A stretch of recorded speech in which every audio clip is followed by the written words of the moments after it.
All right. I think we're live. Or so Seems to be working. so YouTube tells us.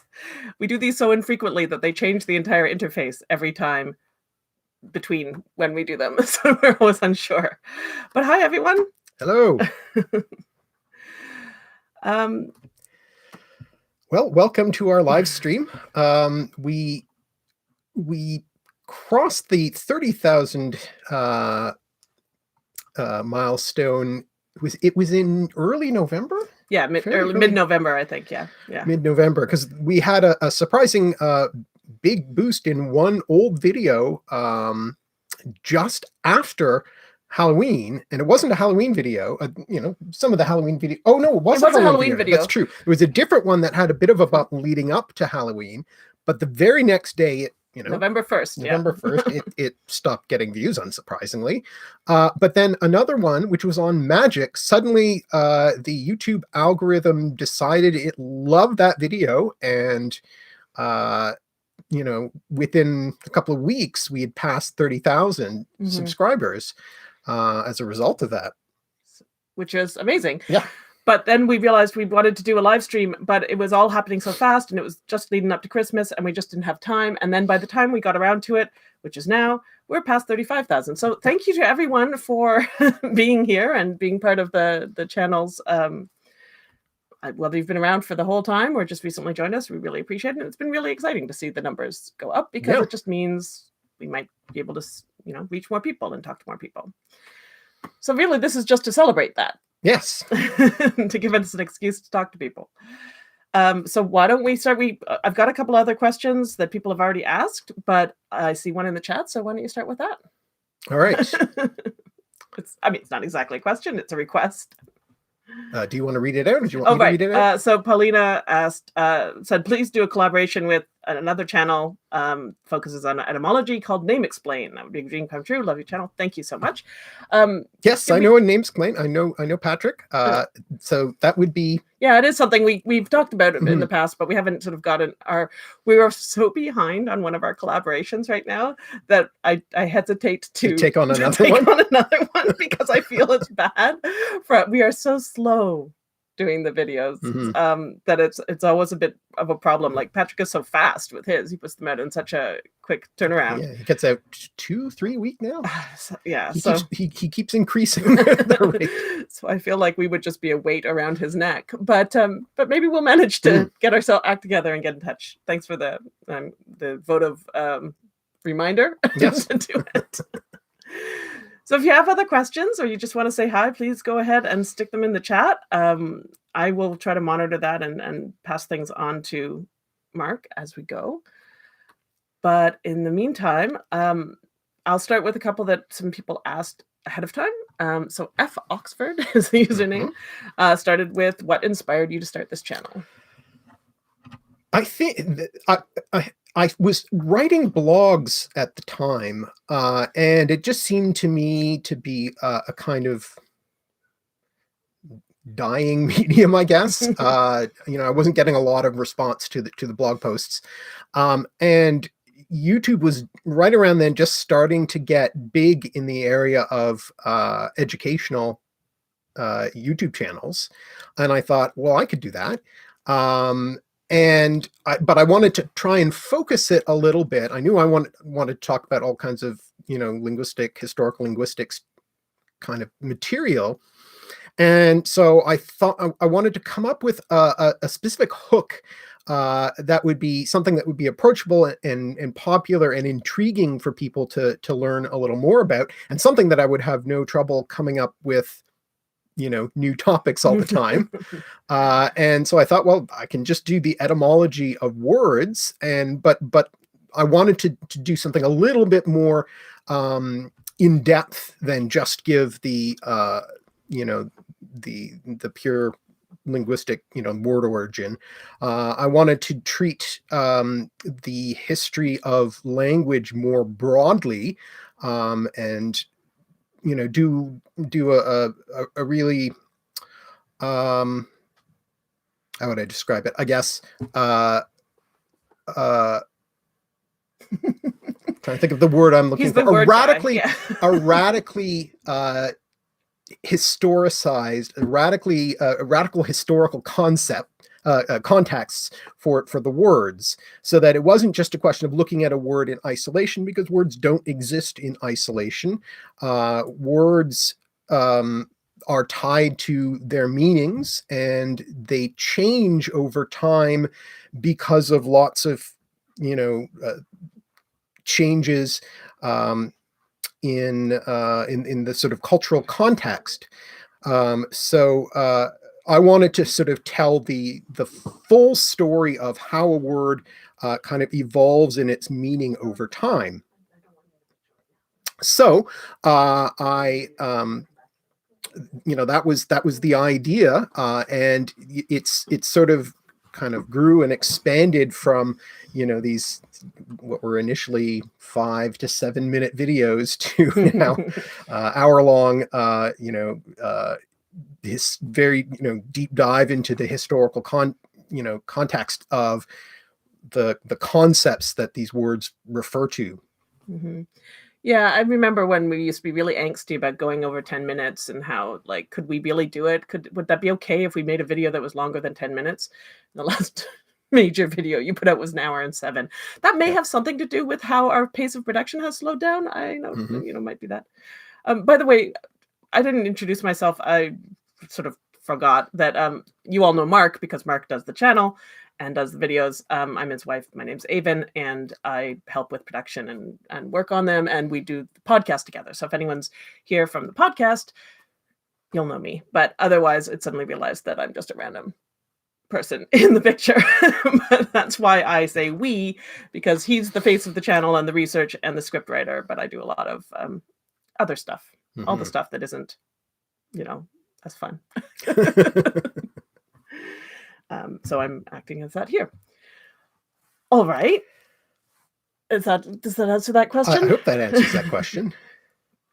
And as I said, do say hi in the chat if you want to just let us know who's here, because we can tell that there are people here, but we can't see the names. So same person asked, which video is your favorite? My favorite is always the one I'm currently working on, and it's constantly changing. That's one of the things that I kind of discovered as I was working on this channel, is that I would get really obsessed with each new topic, and this is why the videos get longer and longer, but I just can't stop myself from doing more and more and more and more research. And so I spend a lot of time, kind of digging stuff up, and I get, as I say, kind of obsessed with the topic. And so that's always my favorite. Whenever you ask me, it's going to be, which is the one I'm working on. So right now, the video that I'm currently working on is a collaboration, actually, that is way overdue from when we said it was going to go out, and entirely my fault. It's not my collaborator's fault whatsoever. But like, I don't even know how to express that clearly enough. When it does come out, please, he's been so patient with us. Yeah, but the script is once again ballooning, and there's a lot of neat stuff, a lot of neat things in it. So I'm looking forward to that. We have this dynamic where he comes out of his office to update me on what he's done that day, and he tells me, like, when the writing's going good, he comes out and he says how many words he's hit. And part of me is, good, you got in the flow, you're actually doing the work, the script is getting there. And the other part of me is terrified, because he always tells me how many words, and I say, well, have you got through the first section yet of 12 or whatever? He's like, not quite, actually. And so the numbers just get, so the longer it is, the longer it's going to take the the actual production work is going to take. I find the long videos very, very good, but they do take a lot of time. Yeah. I think my favorite video, I'm just going to say, nobody asked me, but I'm going to tell you anyway, is Clue. Clue. It's one of the most underwatched videos, I think. One of our most underwatched. It's about the origin of the word clue. And I'm only saying that, in spite of the fact that I have a voice cameo in it, or a couple of voice cameos in it, and they're not good cameos. But I really like the connection with murder mysteries and ancient myth, and and fingerprints, which is all I'll tell you about it. But so that's one of my favorites. I would like to point out that Lisa has just signed up for your Origins of English event. Hooray! Welcome. So I would like you to now explain what that is. All right. Let's pull up the details here so I can give all the exact information correctly. So there's a new kind of startup company that started, was it last year sometime or a little earlier than that? I don't know. It's fairly new, but I don't actually know why. And I found out about it so it's called Speakeasy, and I found out about it from a fellow YouTuber, Andrew Mark Henry of Religion for Breakfast, and he's been doing these seminars, these online seminars through them. And what they do is they organize all of the technical stuff, the ticketing, all of the difficult part, and all the presenter has to do is write the material and present the course. And it's interactive. They're not just lectures. They're sort of workshops or seminars. They're done on Zoom, so it's a two-way kind of seminar with a fairly small class, with a small class size and lots of interaction. So so I thought, wow, that sounds like a neat thing. I could certainly come up with topics for that. So this is going to be my first one. It's called The Origins of English, Learning to Think Like an Etymologist. And it runs for 4 weeks, 4 one-hour sessions, starting on March 4th. And it will take place at 4 p.m. Pacific, which is 7 p.m. Eastern, and you will have to calculate all the other time zones for yourself. And basically each week, what I'm going to do is present an etymological puzzle. I'm going to give you some information, some examples, little clues, and kind of steer you towards solving this sort of historical linguistic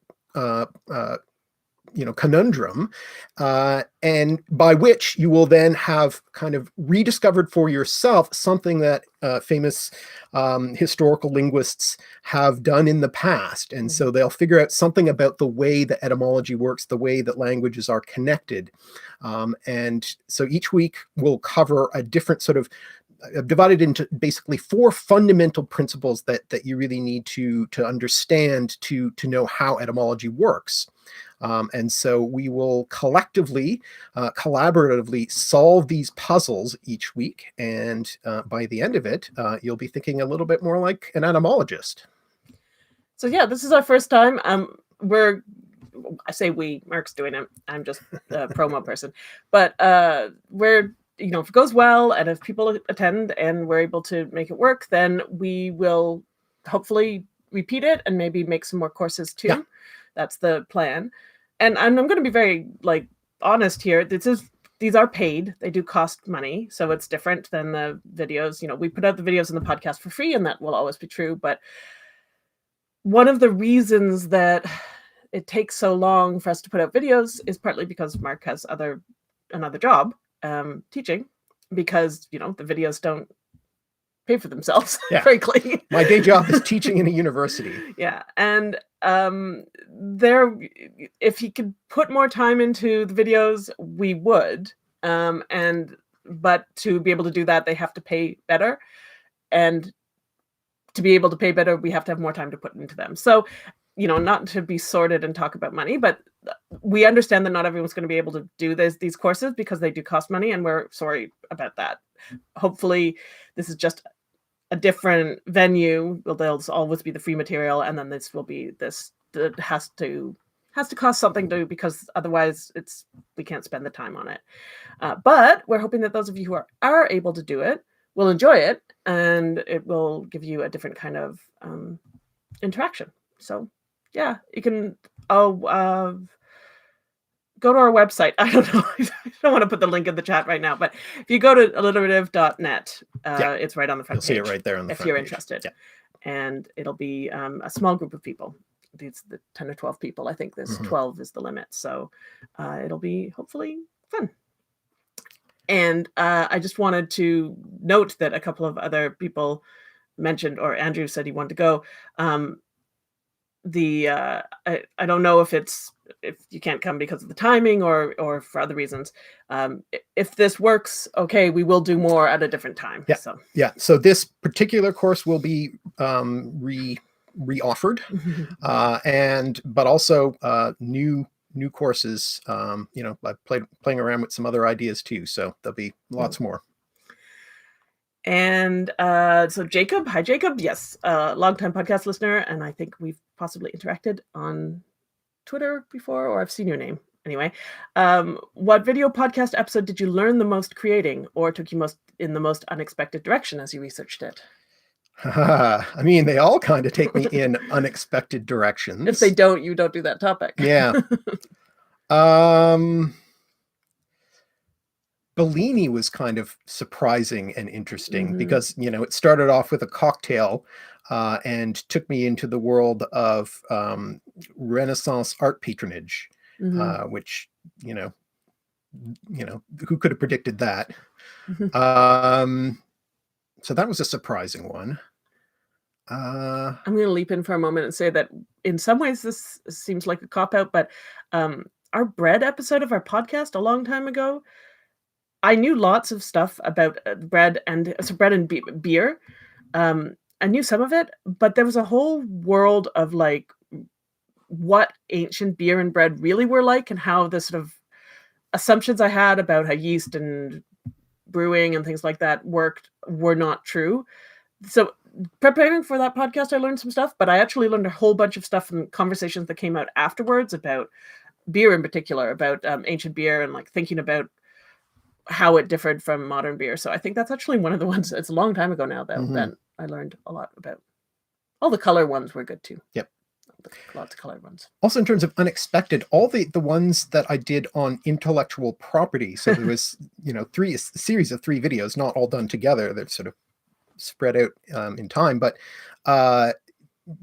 each one takes on a different area of intellectual property. One is patents, one is copyright, and one is trademarks. And it wasn't really planned as a series. I just, started with a word. So the first one, I started with the word bug. And it's very surprisingly took me to the area of patents. And after I'd, done that one, I thought, well, I'll keep my eye out, and you never know if I'll run across a word that could somehow tie into, one of the other areas of intellectual property. And, amazingly, I did. So. Yeah. Speaking of underwatched videos, I mean, not all of them. Some of them are. I think the ones I really feel have been the least watched that I think were really fascinating were the average episodes. Yes. 3 separate videos on probability math. There's a lot of math kind of history in there. But lots of stuff I didn't know anything about insurance and things. But again, it's hard to make the word average seem really exceptional, strangely enough. And I think it was a mistake to divide it into 3, though at the time it fit our production cycle. Yeah. But now even the 3 together are still shorter than many of your videos. So a fair number of people have seen the first of them, but not the second and third, which is too bad. But anyway, so thank you for your question, Jacob. Lisa also asked if we know Doug Harper from Edom Online. We know of Edom Online. I certainly know of him. I think I may have once or twice chatted with him on his Facebook page, but I don't particularly know him. No. He does fairly important work. Yes. Yeah. I mean, it's amazing. It's an amazing achievement for one individual to have been able to create that, because usually dictionary projects are, they involve hugely time intensive. They're hugely time intensive and usually involve a whole team working at it. What he's managed to do on, basically zero budget and just with him, him as the only researcher is just incredible. And that's Etemon Line. If any of you don't know it, in terms of resources, if you have a sudden, I wonder what this word is from, that's always the place to go. I mean, he works a lot of it comes out of the OED, which is good because the Oxford English Dictionary is you have to pay to access it if you don't have an institutional access. And whereas Edum Online is free. He has a, I don't know if it's a Patreon or something. He does have a Patreon, yeah. which we support, but it's free, and it doesn't always go into as much depth, I mean, or whatever, but it has an amazing amount of resources. Andrew, I won't read out your nice comment, but thank you very much for, I'm glad you've enjoyed the podcast and the channel. Very kind words. And yeah, I hope maybe we get to meet you, everything. I feel much more comfortable saying meet people when we're just going to talk about online now that all my interactions with family and friends are online normal anyway. way you meet people now. Just really the same. Hi, Dan. Hi, Dan. Dan Luzette, a friend of ours. Okay, so Dan asked, did your, plural, experience on YouTube impact how do you move to teaching online? If so, how? That's a good question. So just to give you the context, I'm sure you all know this, but when the pandemic hit, our university, like most of them, pivoted to online. We were given 12 hours notice to go online. We were told at noon, maybe 14 hours notice. We were told at noon on a Thursday that we were going to be online as of Friday morning. So it was and we had no time off. So yeah.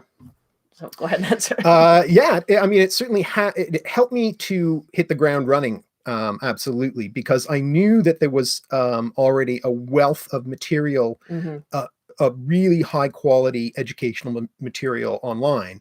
And so I knew that I could, lean heavily on that to kind of supplement the experience. Because just hearing, just having a talking head lecturing on a screen at you is not great. And so you either want to make sure that you make it very interactive, or you want to, if you just need to get information across, then you want to have videos that have some, decent production values, so that they're engaging and interesting. And all the technological side, I was already ready to go with. I had lights. I had lights. We had lights, microphones. We've just both used our webcams. We haven't because they're okay. Because setting up our filming camera would be too complicated. But yeah, it did help. It did help and I found, for instance, I immediately pivoted to just doing some really short lectures. We only had a few weeks of class that we had to finish out before, and then we've been teaching online this year as well. But in the spring, I immediately pivoted to short, little tiny lectures, versions of what I was going to do, and then giving them a bunch of stuff.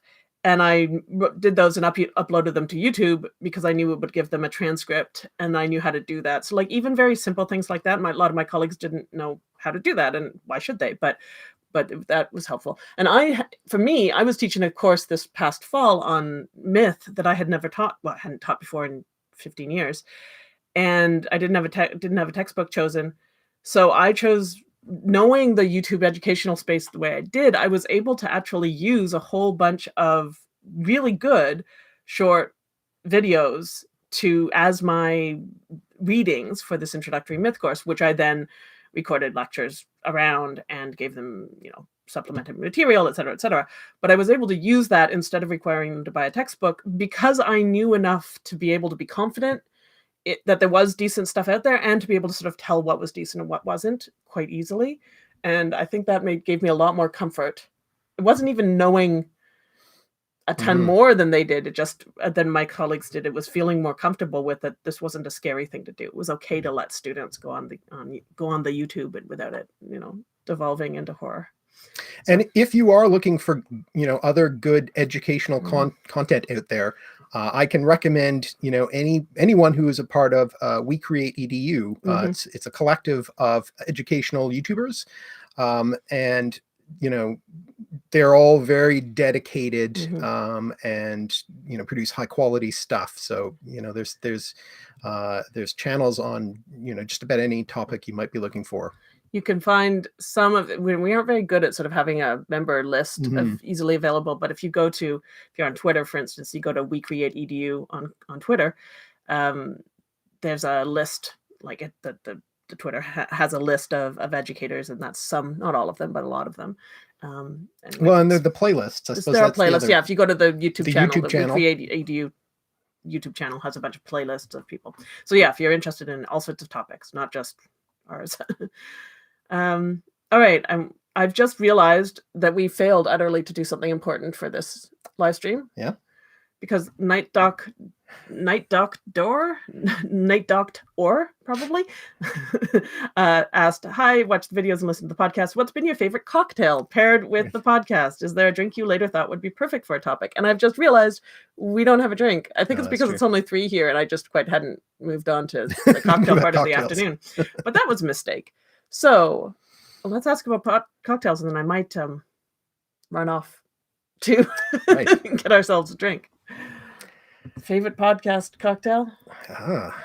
We've certainly had a bunch that I would never have had, except that their name was relevant to a podcast. So if you don't listen to the podcast, we always, if we're just having a chat anyway, if it's just us, we have a cocktail that we pair with a topic and drink that, sort of try it at the beginning. Otherwise, there's, any of the cocktails that I, looked at the etymology of the name. I'm quite fascinated by how cocktails get named. And some of those names have really interesting histories. So last year I did a video about the Manhattan cocktail, and which also happened to be one of my favorite cocktails. And that made it a really interesting video. And I have a bunch of material left over from the research for that. And so I'm trying to figure out how to use it, but I have easily enough for another, big episode about all the other New York boroughs. So, there's cocktails named after a bunch of boroughs. Yeah. I don't know which one I'm trying to, I can't remember all of the names of them because sometimes we really do have to kind of stretch to find the names. I wish I had, if I had them in front of me, I'd be able to say better. I will say that the Americano was a cocktail that I didn't know before. I mean, that's a very straightforward cocktail, but I didn't know the Americano before we had it when you did the Manhattan episode. Not the Negroni episode, sorry. And it's become quite a go-to. Like it's like just as it's a tall drink with vermouth and Campari and soda, and it's very nice. Yeah, if you want a nice refreshing drink to drink in, like it's great in the summer, like a hot afternoon, but that isn't too boozy. It's really good. Yeah. So I'm just going to keep going because we're talking too much and getting very behind on our Lisa, I'm not quite sure how the recording the classes would work. I remember something like that coming up with Speakeasy, but we'll have to talk to them about how that will work if people aren't able to attend one of the sessions or something. But we are going to run them at different times. So if this particular time, I know, but if somebody signed up, someone's already signed up, then so we'll have to find that out. We'll figure that out. Yeah, yeah, that's a good point. Thanks, Melik. Sam, could you do a quick summary for those of us just joining? I'm not sure what a summary of where we're at. We're just answering questions, but maybe of the Speakeasy Talk, which is just a series of seminars about the history of English and etymology. That's going to be 4 courses, Thursdays from March 4th onward. And if you're interested, go to our website, alliterative.net, and there's a splash right on the front page that will give you a link to follow up if you're interested in hanging out with Mark and talking about etymology for Thursdays in March. I've already lost it. Oh, hi, Mythology with Mike. Speaking of videos I used in my classes. and another we create EDU member. So go check out Mythology with Mythology. Ivan Skite Jorgensen. To what extent has gene tracing or genealogy helped the linguist, or do linguists primarily use history books? It's certainly, leave you to talk about that and get a drink. It certainly has provided important information. In fact, that's something that I'm kind of working on right now for this video that I'm working on. I mean, there are many ways that languages can spread. the sort of obvious way is through migration. And so that's where having genetic information can be useful. So if you see a whole population migrating from one region to another, you can assume that they're, therefore bringing their language with them. But that's not the only way that languages move. So in the case of, and so here's a really good test case.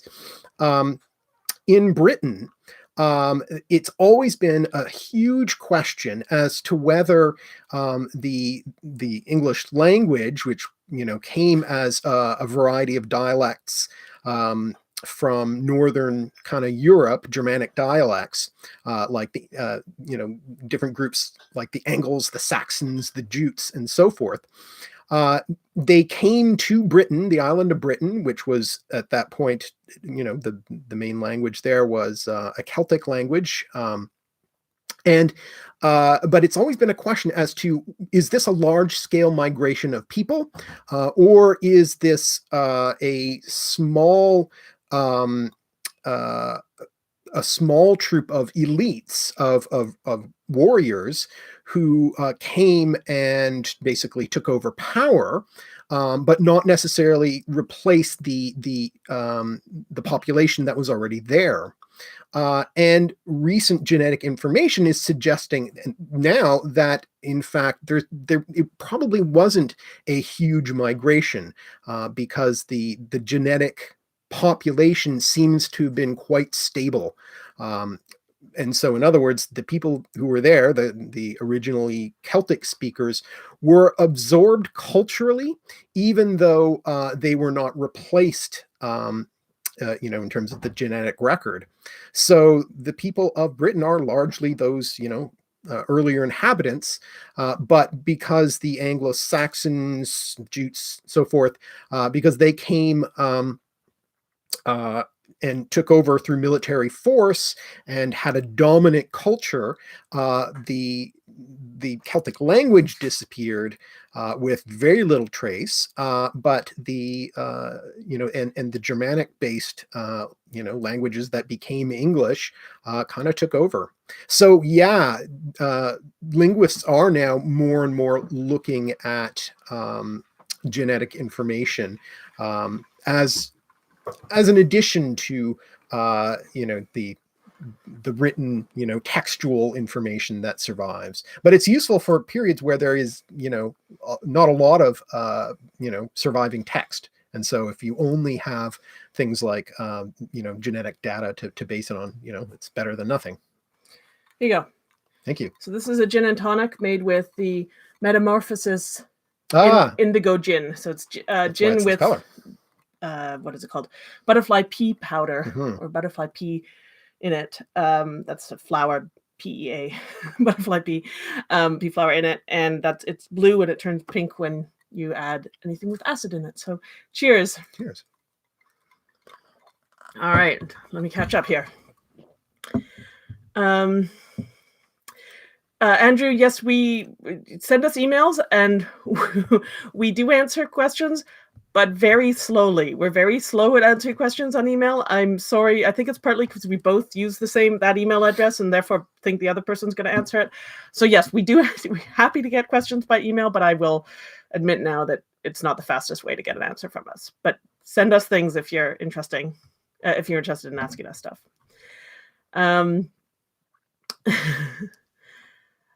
No, Dan, we did not set the camera up with the bar in the background when we were teaching our classes, because I've set mine up so that you can see like just junk in my basement, because I feel it's more professional than our bar. We have a home bar, which is very nice, but does not feel like it sets the right tone for my classes.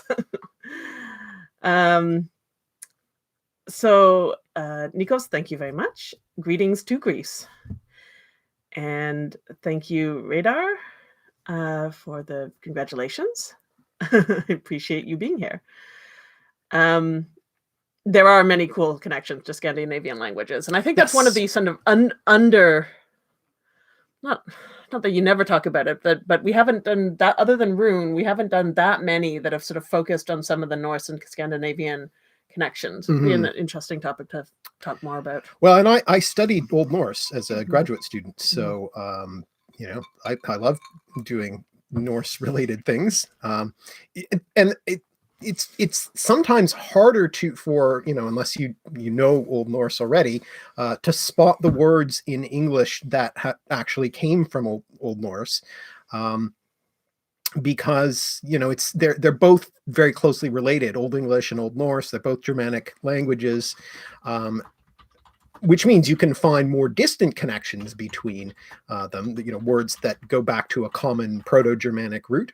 But there are some really interesting words that came into English, either from Old Norse directly, or the ones that I really get excited about are the ones that come into English from Norman, from French, because of the influx of vocabulary into French from the Normans, and then they brought it with them to England. So every now and then I run into some of those, and I like those. And Saint Augustine, by the way, has said hello from Turkey, which is very impressive. So hi, and thank you. And yes, we're happy to talk about etymologies too. I mean, we may not be able to answer them in the moment, but you never know. Thank you, Leland.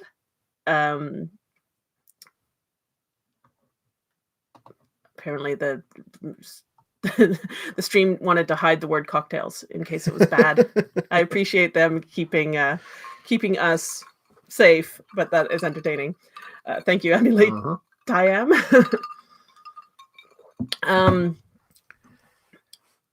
Yeah, Thor and Thursday. My mythology with Mike says Thor and Thursday have connections, but that's a bit it for Old Norse. I mean, Old Norse is not one of the more commonly studied languages in general. So, all right. Well, here's that etymological question then. All right. How did court come to mean an ancient royal advising body, a modern legal judgment body, and a sort of old-fashioned romantic verb, along with being a zoology term for similar idea? Go. It's from Latin. Let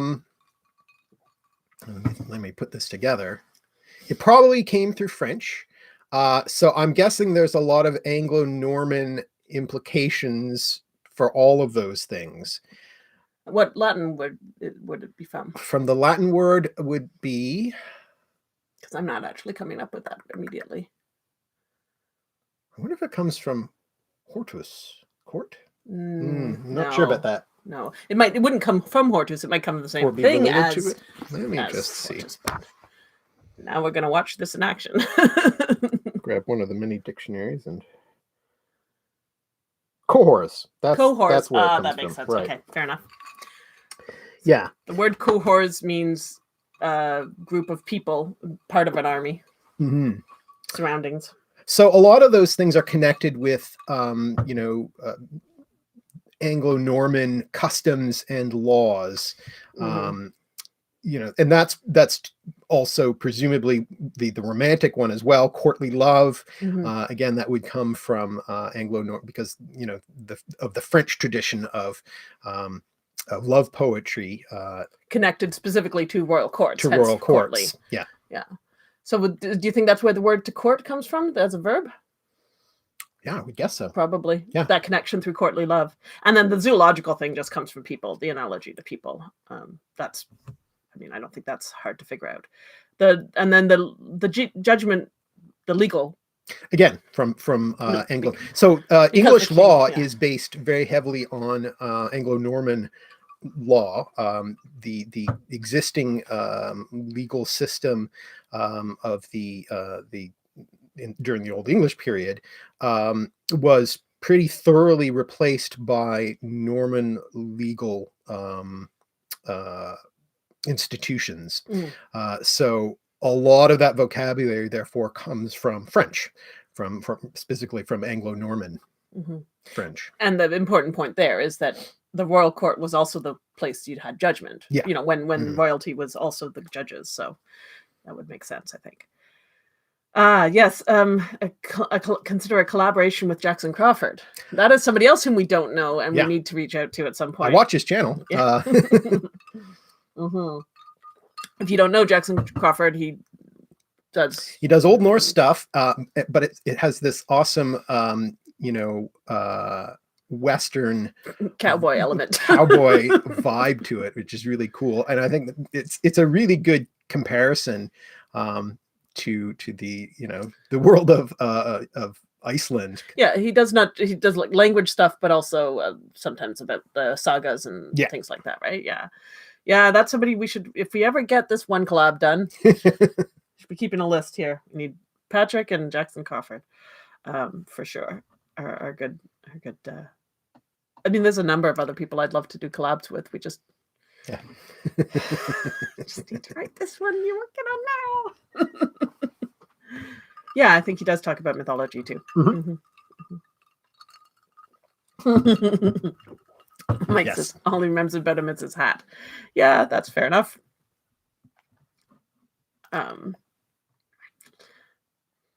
Why is to be a suppletive verb? There you go. I'm going straight into the linguistics here from King Kingsley. And it is in so many languages. So this is, there's a. So tell them what a suppletive verb is. So a suppletive verb is an irregular verb that is irregular by virtue of the fact that it's made up of what were initially many different verbs. So that, the present tense may be from one verb originally, and the past tense could all be forms from a completely different unrelated verb. So that's why in English you have, in the present tense is, but in the past tense was. Where did that W come from? Well, it's because they were two different verbs originally. And it's even more than that. You can have it be suppletive even in one tense. Even in one tense. So is that true in English? Is am from a different root than is? No. Okay. Because that is in Latin. You have that. You have the sum, and you have the est, and the sumus. Actually, are they the same? It's okay, so it's only the sum is actually there's a really complicated. I just teach Latin. I don't understand it. Set of sound changes that I recently. I don't know why I was looking up how that formed, but you can actually do it. You can actually run through the sound changes. Sum, sumus, and sunt. Because I always, when I'm talking to my students, the SU, it's three of them are SU, and then the others are ES. Yeah, but it's the S. That's that's where the root is. So it's surprising, but yeah, they're all the same. But then the past and the perfect set of stems is a different verb. Yeah, so fooey. And you even have, and with to be, you have the bear form is a different one too. So be is one verb. Yeah, be and the W forms and the vowel-y ones. Am is. So why is to be like that in so many languages? I mean, it's always hard to answer the why, but I think we know that these were all separate verbs at one point that were used separately. They had similar meanings. And I think the reason why is very likely connected to the fact that they are super common words. That's where you get these. You don't get them with the uncommon words. What happens with uncommon words is they have a tendency to regularize. So if you don't use a word very often, it's harder to remember all the different forms. And so you're likely to maybe forget and then just sort of come up with something that based on the bit pattern. That fits the normal pattern just based on what you do remember. And so they tend to become more and more regular over time. Whereas words that you use a lot really stick in your memory.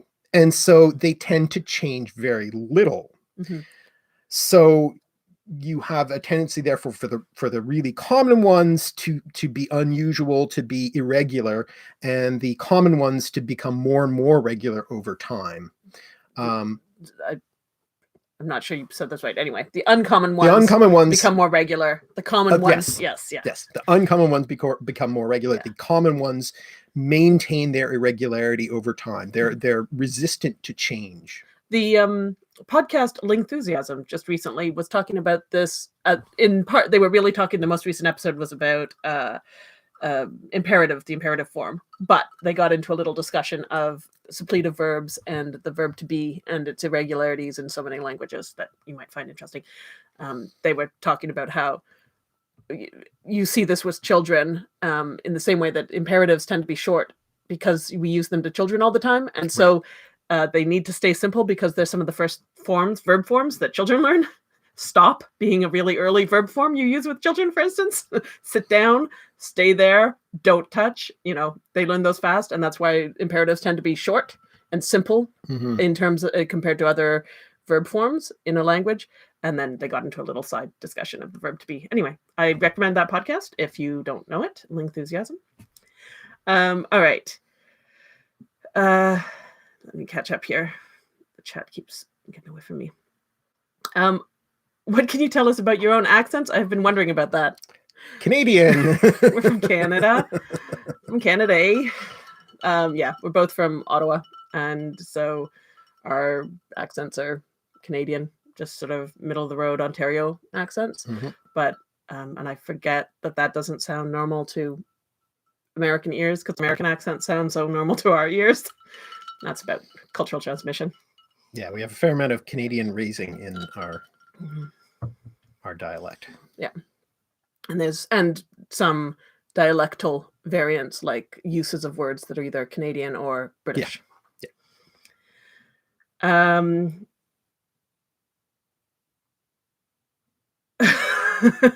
Dan just said that he remembers the first video he watched and Mark said something without in it, and I was just like, holy, he is extremely Canadian. Where's this guy? Yes, Dan is also Canadian, so but it's funny because I tend not to notice it. I tend not to be good at spotting other Canadians, which you'd think I'd be better at. But can you tell Mike the etymology of wicked? Wicked? Probably not just wick. Quick, look that up. It's Germanic, I'm thinking. Right. Lisa brings up the good example of regularization that sheared has moved into the space of shorn to shear a sheep. Shorn is a perfectly fine, strong verb, but it's become regularized to weak verb. It is. Oh, that's interesting. The timeline is also trying to hide a word about hide a comment about the word shit. So I will show that too. Everybody close your eyes if you don't want to see the word shit. Sorry, go on. Yeah, so wicked is related to witch. That's okay. It's pretty straightforward. So witch-like. Witch-like, yeah. Which is itself related. Go watch the video on magic. It's in magic, right? No? Maybe you talk a bit about it in that, but I feel like you talk about it in weird. Don't you talk about it in weird? Maybe.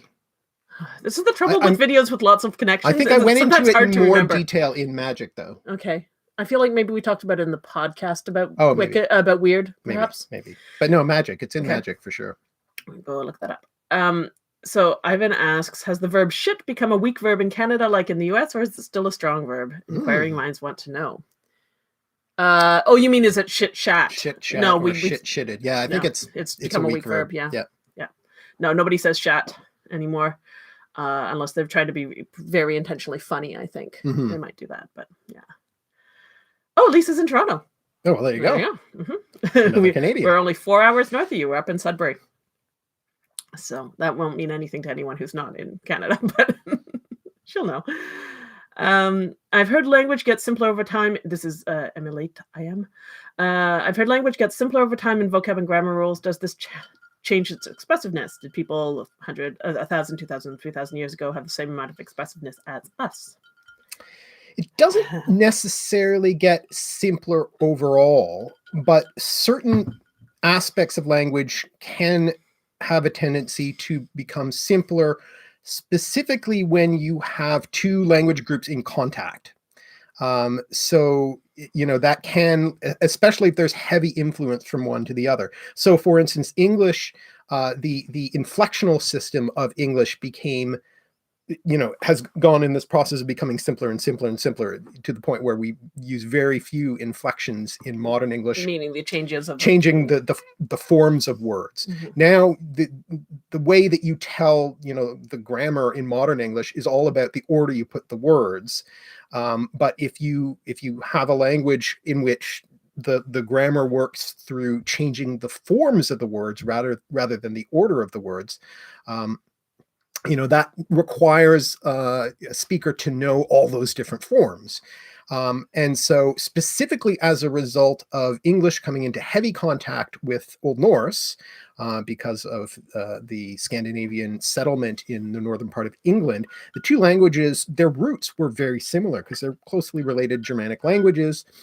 So you could always kind of tell what the other person was saying, in the stem of the word, but the endings were all wrong, if they spoke the other one. And so they just dropped the endings.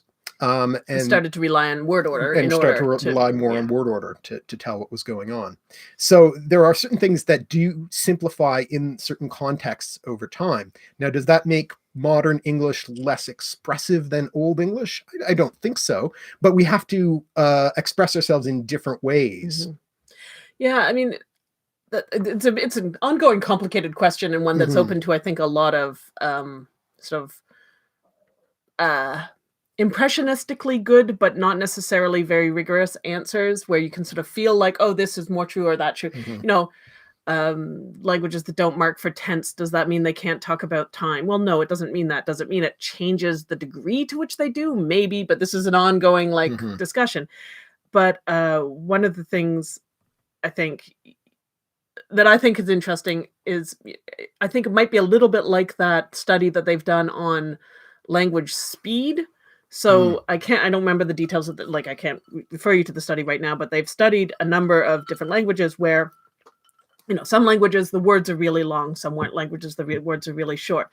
Some languages, you have to say, there's a lot of grammatical particles, so you have to stick a lot of extra words in to get your grammatical intent across. Others, you don't.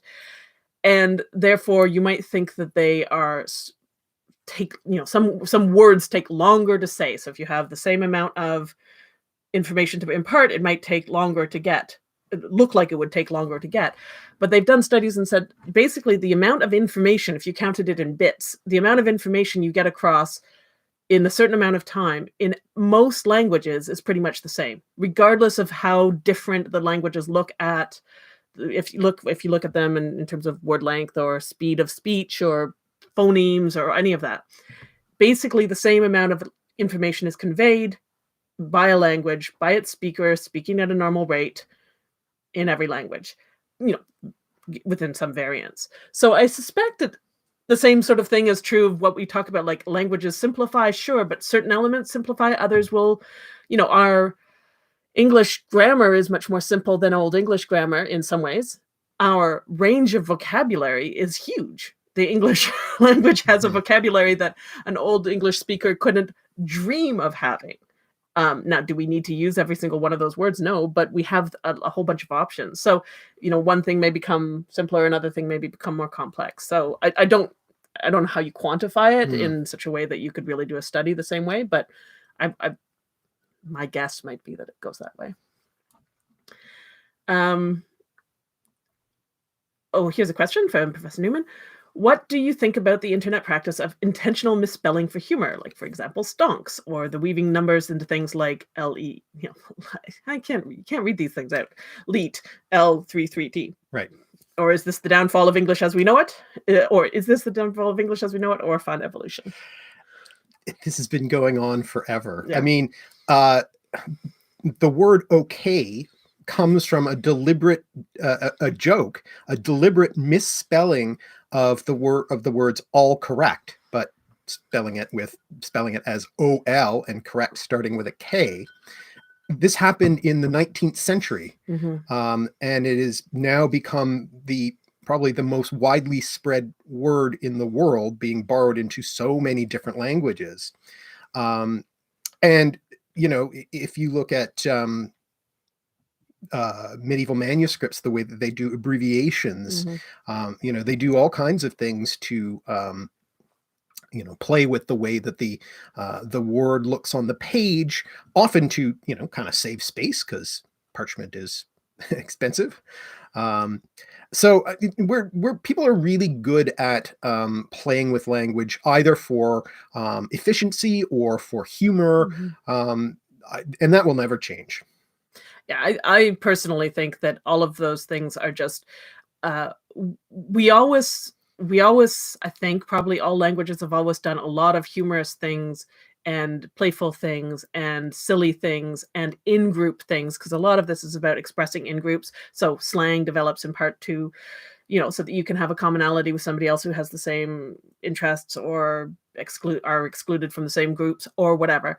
We've done that orally forever and ever and ever. And the reason, and that caused panics in people even at the time. You can go back and look at people, complaining about how everyone's speaking now and how they're ruining the language and things. But I think now that our culture on the internet is such a written culture, and there's so much exchange of information and development of identity and development of in-groups and out-groups, all of it through the written language, we're using the same, instead of treating written speech as this formal separate language that we have to all learn and do the same way, because we only use it for really a very restricted number of things. Now we're using written language for everything we used to do we still do it in person too, but that we used to do in oral speech. And so all the same playfulness is happening there, but because it's in writing, which has always had this sort of important prestige, it is getting up people's noses a lot. Like and it's there. You can see it. You can point to it and say, they spelled that wrong. They're doing this or whatever. Mm-hmm. And it's therefore scary, or can be seen as ruining the language. But I don't think if it's ruining the language, it's ruining the language in the same way that people stopping speaking Proto-Indo-European and starting to speak a descendant language ruined the language. English is a ruined form of Proto-Indo-European by that measure. People will always complain. That's the thing. In the 16th and 17th century, people complained about what were called inkhorn words. These are, kind of learned borrowings from Latin and Greek that were they were thought to be needlessly complex and obscure. That perfectly good English word for this. Why would you need a Latin word for it? Sort of idea. Yeah. And now these are words that are high prestige words. Mm-hmm. And if you if you tried to coin the original mm-hmm. English word, which might have been a compound word, mm-hmm. you'd be treated as sort of dumbing things down. The really good resource for the internet stuff in particular would be, of course, Gretchen McCullough's book, mm-hmm. Because Internet. So if you're interested in that topic, she's written a book about internet language called Because Internet, and she does a very good linguistic approach to what's changing and how it changes, and how the changes are themselves rule-based, because languages are always rule-based. That's not a phrase I can say. But I would, and it's also fun and funny and entertaining. And if you're of our age, quite nostalgic about the early days of the internet. Really brought me back there for a while. Ryder has some points about Swedish grammar that are interesting, but I will catch up with. Oh, thank you, Heavy D6600. Reading out usernames is always a bit silly. But anyway, thank you. Appreciate it. Bring back pie. Exactly. Who doesn't want pie? The stuff about Jim says that seen people complain about something thousands of years ago that we still complain about. That is such a feature. This is one of the reasons that I like studying the ancient world and the medieval mm-hmm. world, is because you see the same cycles go on every time, and it gives you a lot more chill, basically, when you see them happening now. We've been through this before, and sometimes there are things that happen that are really genuinely bad, but a lot of the time it's just people getting upset because it changes. And I get that. I'm old enough now to find change upsetting, but I try to remember that it isn't necessarily. Did you want to come say hello? Our son wants to come say hello. Hello, chat, which I could probably comment in. Yes, you could. Oh. This is our son. He also does internet YouTube videos sometimes. Yeah. And it's, I'm not going to say his name, but yes. He says hello. Bonjour. All right. You going to go? You can go watch us on the live stream. Okay. Yeah. I can see myself. Yes, you can. And see how terrible my voice is. Bye.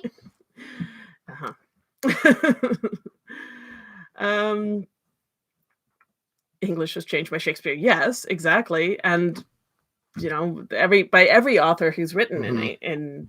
in anything that becomes canonical changes the language. Mm-hmm. Even stuff that doesn't has its own effect.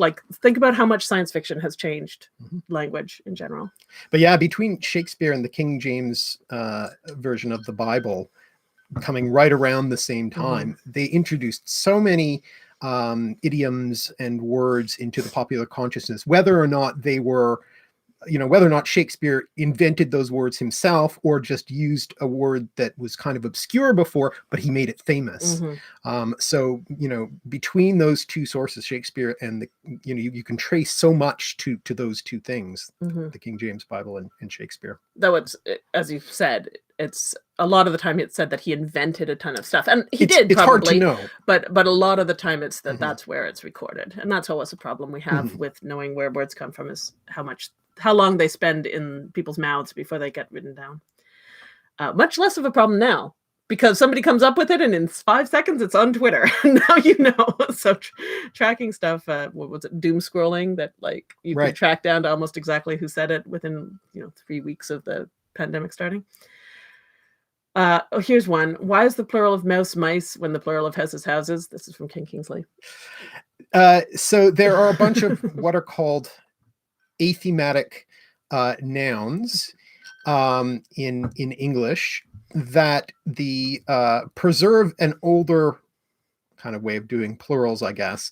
Tooth, teeth, mouse, mice, and so forth. Most of these, there were more of them, though even by Old English there weren't a huge number of them. Most of them get replaced. They become regularized because of that, that pattern of regularization. But essentially what's going on there is it's a particular kind of sound change called eye mutation, in which we can presume, although it is no longer evident in the form of the word anymore, that at some point in the earlier form of the language, there was an I in the syllable following that vowel that changes. And the I causes sounds to either, like vowel sounds, to either come forward in the mouth or higher in the mouth.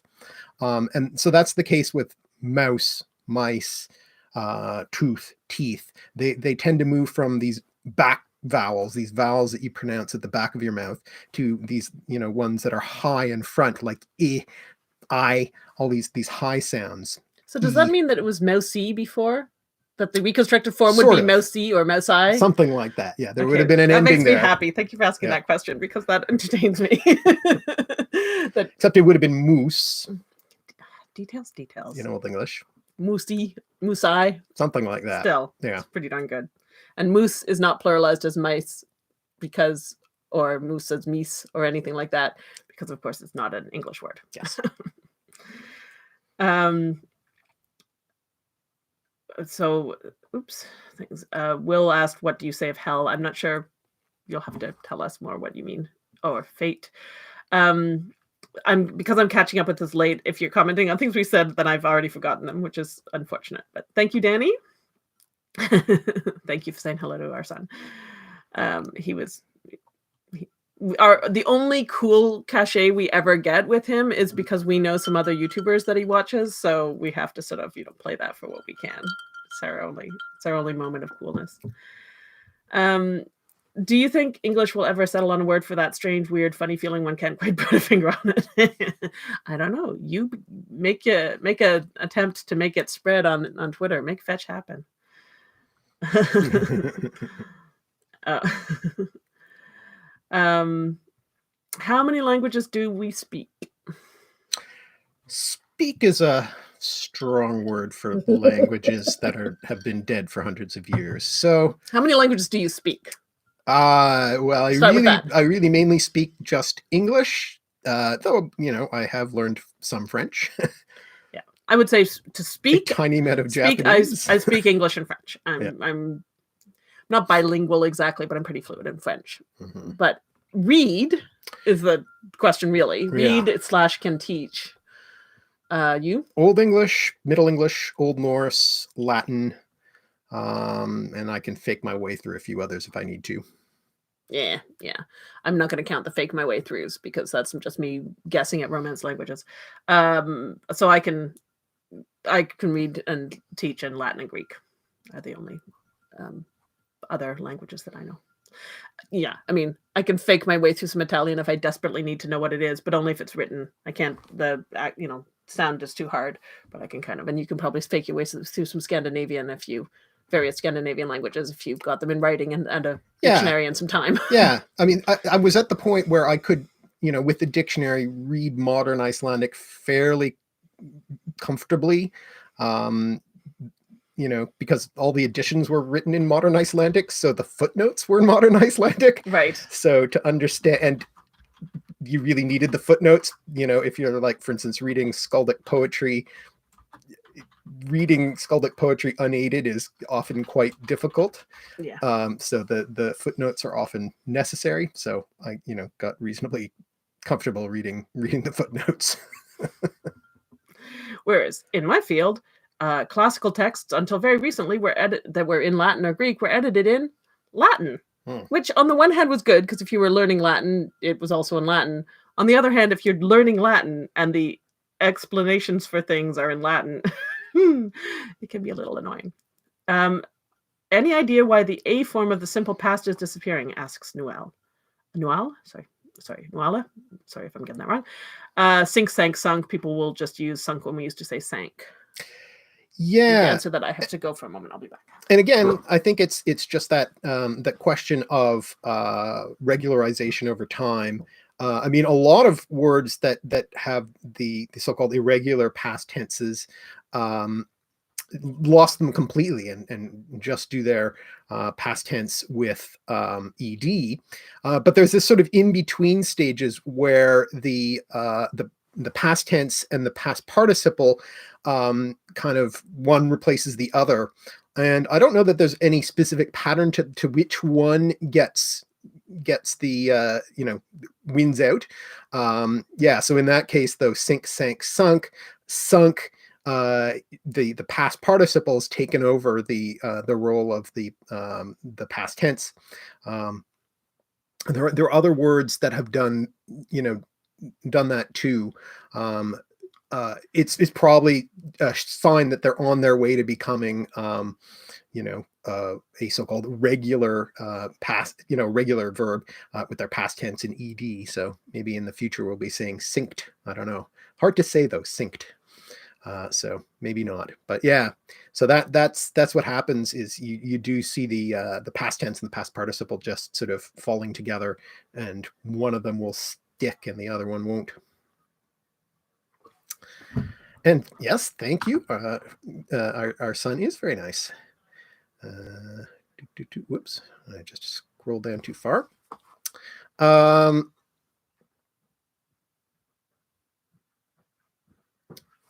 Okay, where were we next? Oh, did I leave you too long? You had to actually do the scrolling yourself.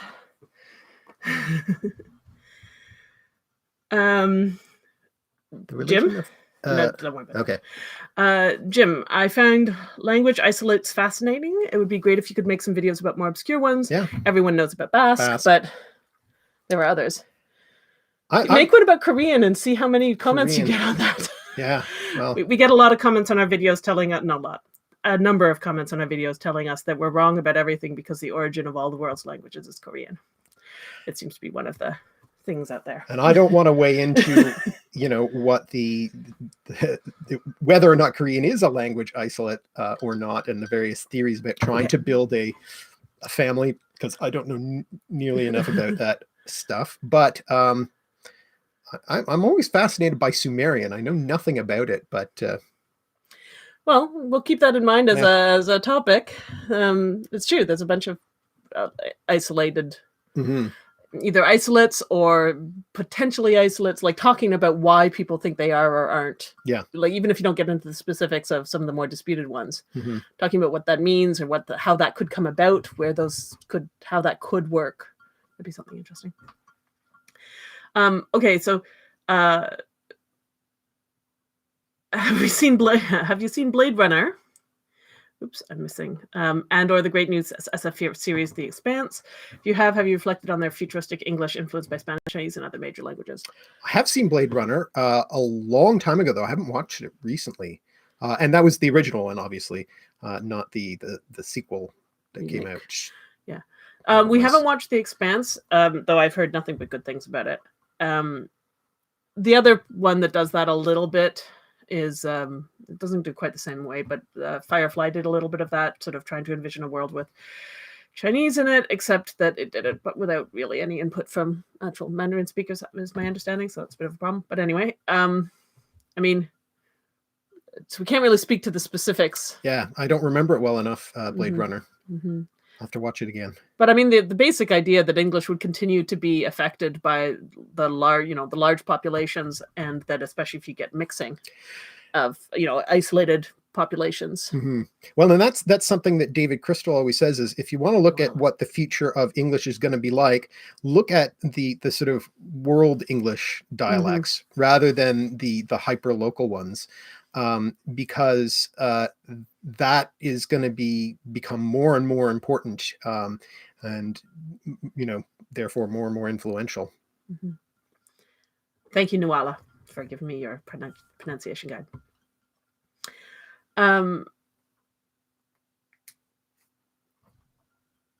Okay, so going to have to skip over some stuff here.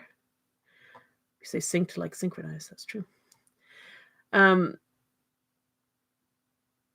Magyar and Welsh. I don't think Welsh is. Oh, is yeah. I don't think. I don't know what that Tom is saying. Talking about Magyar and Welsh. Sorry, I don't think I followed that. Can you do more root words for Indo-European languages? Well, we'll certainly continue with that.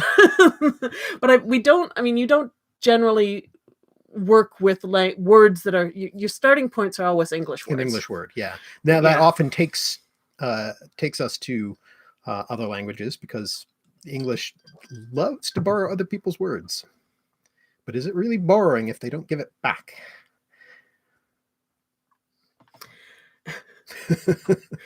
I will make one. I'm not going to talk about hell, as the comments want us to, but I will mention, Mark, why don't you tell us about the pentagram and the endless knot and where that comes from? Because that's one of those things that we use and we forget to tell anyone about.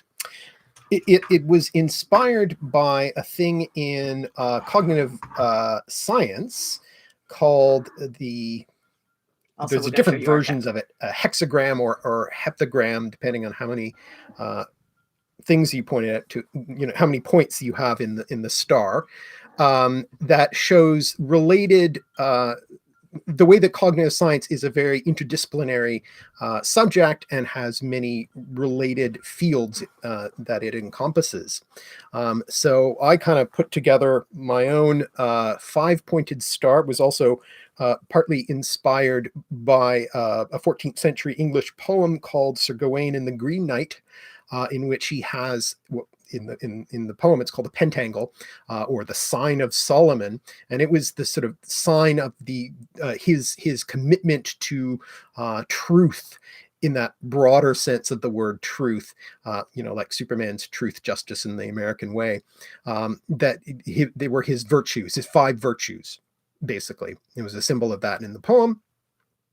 And so, inspired by that 5-pointed star, I put together this, the way that I was looking at linguistics in a very contextualized way. So for me, it included language or linguistics, history, anthropology, and literature. Is that 5? Did I get all 5? Yeah. Linguistics, and cognitive science, history, anthropology, and literature. So that's 5. And our cat says hello, obviously. She wants, doesn't like things happening that she's not part of. So Afro-Asiatic languages, yeah, I mean, again, it's not that they aren't fascinating, but they aren't what you know most about. Yeah, I don't have a lot of experience with Afro-Asiatic languages, so I don't know that I can do a whole lot there, unless it's a word that does make it into English eventually. Yeah, so it's not that we don't think all the other language groups are interesting; they're fascinating, but we don't have the knowledge. It's basically we just don't have the other than sort of dipping our toe in from time to time if something turns up. But we speak English and we know English history the best, and so that's what our channel is about, unfortunately. Unfortunately. Hello, child. Shush. Now, Professor Newman wanted to ask how you settled on your video style, the sort of ADHD and web thing, but I think, yes, you did just kind of answer that. Though there's one other important influence that I don't think you talked about at the beginning when you talked about the channel. Oh, James Burke. Yeah. So if you're old enough to remember, I've seen the reruns of James Burke, science historian who did the Connection series and so forth. I really loved those and watched the shows and read all of his books. And I like this idea about the interconnectedness of things. And it occurred to me that language kind of is a very interconnected sort of thing too, especially the English language, because it has, heavy influence, not only from its own Germanic base, but also from Latin and French, because of the Norman conquest. And so there are lots of words that don't seem like they're related, but if you trace them back, you can find their common, their common root. And then the basic premise that because language is a product of people, it is always a product of culture and history and literature and everything else. So you'll always be able to find a connection to the rest of the world through language because it's always connected. So that's the other premise. Cultural creations never exist in a vacuum. So they're always going to be influenced by something else, and sometimes in quite unexpected ways. So, a really good example of this is when I talked about in the video Sublime, talking about a literary movement in isolation, like the literary ideals of romanticism and so forth. They're drawing on developments in other areas like the arts, the visual arts, or from architecture. And so I made this, this connection between the Gothic and the Romantic, and talked about Gothic and Romanesque, neoclassical architecture, philosophy as well, right? Ideas are being picked up from all over the place and influencing in unexpected ways. So, you pull on one little thread and so much is connected to it. The cat's name is Esther. Esther says hello. Thank you. So that was important. That was a question. I'm not just bringing that up. It was an important question. Prison slang is an interesting thing. That would be interesting. Sure. Prison slang and thieves can't. Well, these are all of these specialized sort of groups, outgroups. This shirt, by the way, was a gift from a friend long ago, and we've had many people ask us if we can sell them, and we have, unfortunately, because it was a gift from an internet acquaintance, we can't really, because we've never been able to find a t-shirt company that would do the gold printing, and we're not good enough with figuring out the graphics to recreate it. So it lives on as one solo lovely t-shirt. Maybe someday we'll be able to figure it out. Lisa asks, how much do you study morphology, like in orthographic morphology? A fair amount. I did a video on spelling. So that gets into some of that. And of course, I studied all that stuff in graduate school. So Old English, morphology, and so forth. Sorry, I need to type things. Have a cat. Well, actually, I can say it. I can interrupt you to say if they haven't already left. Goodbye, Radar, and thank you so much for dropping by and for all your kind words. Really appreciate that. Also, Arcanix, 1971. Thanks for dropping in. Sorry, you can't stay, but I really appreciate you dropping by. Yeah, thanks for coming. And Arif, these are all good suggestions, but what I would really suggest is that you look into some of the other stuff that's out there too, because we sort of, on the one hand, we cover a lot of topics, but from one very particular perspective, and just don't have the knowledge and the specialization to do things. So like there are people who talk about accents out there, and people who are much better at phonetics and on history of dialects and things like that. But that's not really, Mark does the history of the language, and particular, historical linguistics, and that's what we're good at. African American slang, for instance, like all of those things do work their way in, but it's not your specialty subject. And so there are other people who do work on those things.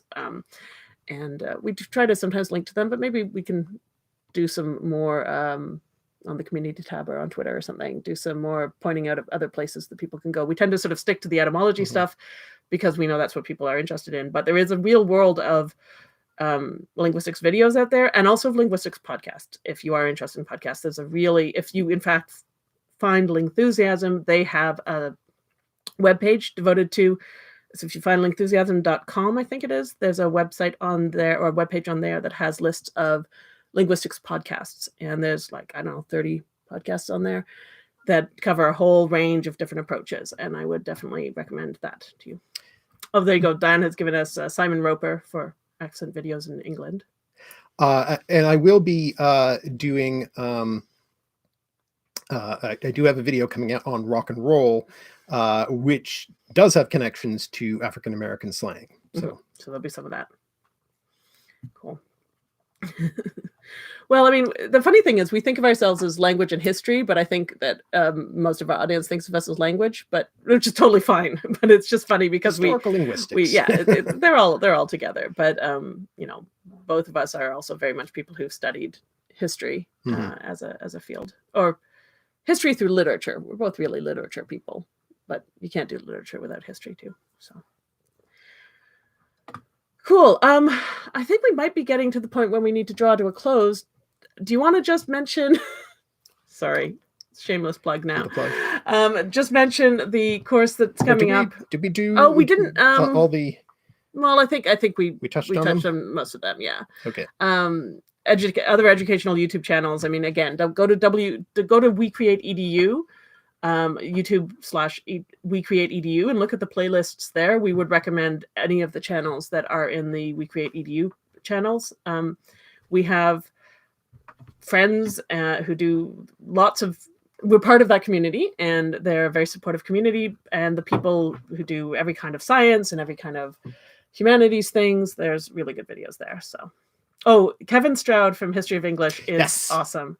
Kevin is great. We've had the good fortune of going to a couple of podcast conferences and meeting him. Is it really only that one time that we actually met him? Only the one time that we actually met him. And we have an interview with him, in fact, from 2 years ago when we were at a podcast conference together. We sat down with him and talked.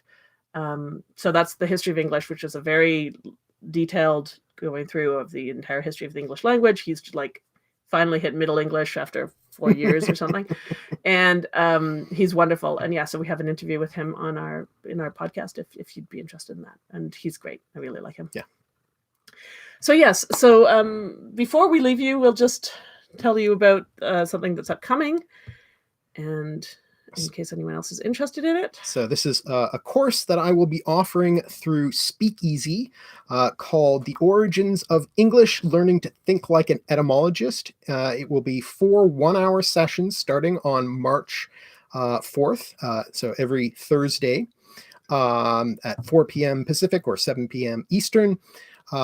And you can sign up for this course if you go to our webpage, alliterative.net. There's a link right at the top there to go and sign up for that. It's limited to only 12 participants, but they will be running a waiting list. So if you don't manage to get signed up this time around, I will be offering it again, so